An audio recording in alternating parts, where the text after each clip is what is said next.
Je vais vous raconter l'histoire de Jérémie, un enfant extraordinaire et fascinant. Jérémie grandit dans une banlieue calme, dans un quartier résidentiel composé de jolies maisons, d'arbres bien taillés et de voisins qui se saluaient en souriant. Il vivait avec ses parents et sa petite sœur dans un pavillon modeste, mais chaleureux.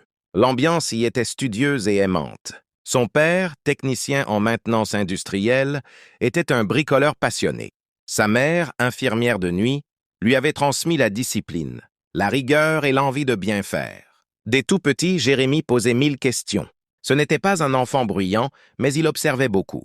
Il aimait comprendre le monde qui l'entourait. Lorsqu'un appareil tombait en panne, il ne s'énervait pas, il le démontait avec soin pour découvrir ce qui clochait. Cette curiosité devint vite un vrai moteur dans sa vie. À l'école, il était discret mais impressionnait ses professeurs. Il avait une mémoire vive, une logique aiguisée et une vraie passion pour l'apprentissage. Lors d'un atelier en 6e, il découvrit la programmation.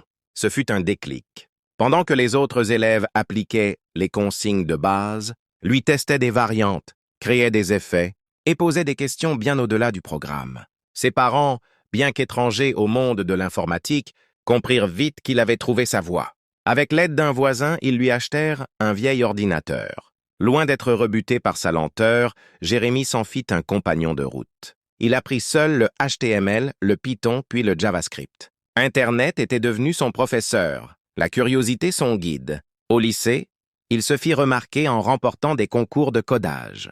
Il créa un site pour aider d'autres jeunes à apprendre l'informatique, puis une application pour organiser les devoirs, qui connut un petit succès dans son établissement. À 17 ans, il fut repéré par un incubateur local.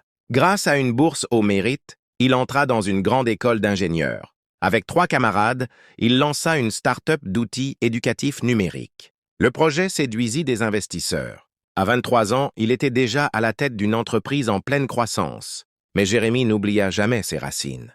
Il retourna souvent dans son ancien collège pour parler aux élèves, finança du matériel informatique et aida des jeunes à croire en eux. Aujourd'hui, Jérémie vit dans une belle maison qu'il a dessinée lui-même, toujours dans un quartier paisible. Il est riche, oui, mais ce n'est pas ce qui le définit. Ce qui compte, c'est le chemin parcouru et la fierté d'avoir fait briller sa passion sans jamais trahir ses valeurs.